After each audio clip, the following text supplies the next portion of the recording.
the canvassing. Yes. What is the kind of the status of that? Is it primarily just happening in Maricopa County? Oh no, all over the country. Is it starting to? Okay. Oh I yeah, didn't realize that's my job. That's what I've been doing, going around the country. I didn't know that. So, Yeah. So Yeah. that, I know it was going in some others, but you're saying like how many proximate counties do you think there's actually canvassing going on now?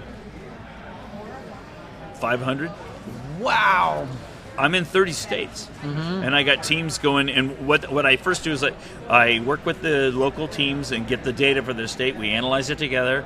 We make a game plan, and we form teams of super moms, and they start canvassing. And once we start finding the phantom voters, it kind of guides us where to look. We find the fraud, that builds a movement in the state.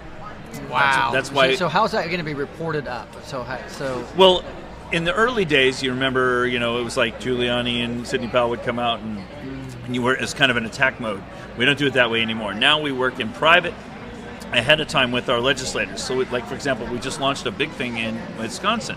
Janelle Branchin is a new legislator there, and she's on the election fraud team. She's one of the leaders in the legislature. Well, we worked in private with election her. integrity is what they're calling it. Exactly, right? Yeah, okay. And she did it ahead of time, and we taught her our own state laws. We helped her learn to write affidavits and subpoenas, and then we built a supermom teams under her. So when she comes out, she's not all by herself. There's a whole movement already ready-made. Wow. And that's a successful approach. That's what we're doing state by state now.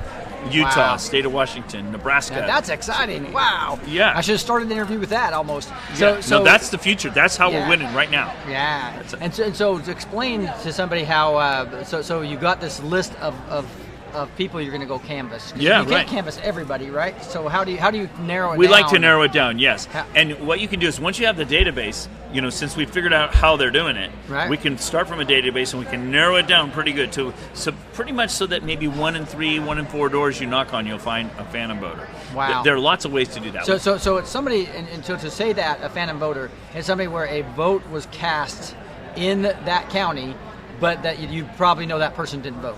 Is Right. that correct? That would be an example of one. Yeah, like you knock on the door and say, "Hey, John Smith, we're on the voter integrity committee, and we just want to make sure you registered, and did you get your ballot, and did you turn it in?" And he says, "I never vote." Okay, well, you walk away and you look, he's been voting, and there's a phantom vote. Ching. Okay. Or you show up at a residence and it's an empty lot. Oop, there's a phantom vote.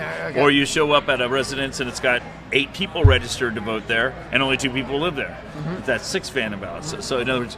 And there's really no way to find that without actually going and knocking on the doors. You Wow. have to find those people. So we have basically tons of volunteers, which primarily are supermoms. That's that see are why I actually like my going to save supermoms. this country, probably.